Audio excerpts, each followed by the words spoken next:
Good morning, and thank you for joining us for today's Daily Market Outlook. Joining me today is Emily from our trading room to tell us more about the recent developments. Emily? Alameda Research, the subsidiary of the bankrupt crypto exchange FTX, has initiated legal action against KuCoin to recover over $50 million in locked assets. According to an October the 28th filing, the funds have been frozen by crypto exchange KuCoin since FTX's collapse in November 2022. Card giant Visa is planning to lay off about 1,400 employees and contractors by the end of the year, the Wall Street Journal reported, citing people familiar with the matter.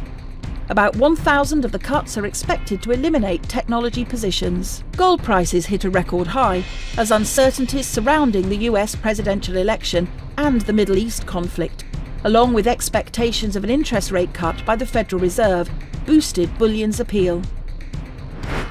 The pound-dollar pair made a minor upward correction in the last session, gaining 0.2%. The CCI is giving a positive signal. The Bitcoin-dollar pair skyrocketed 4.1% in the last session.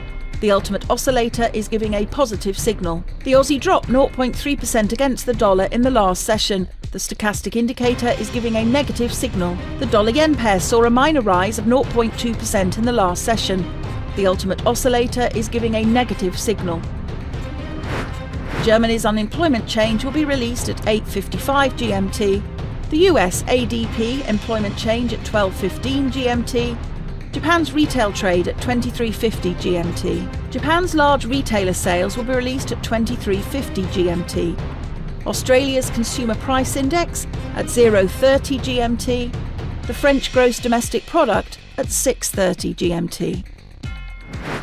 We hope that you've enjoyed today's Market Outlook. On behalf of all of us here, we wish you a productive trading day. Be sure to log in tomorrow morning for the latest news and events from the financial markets. Your trusted choice in online trading.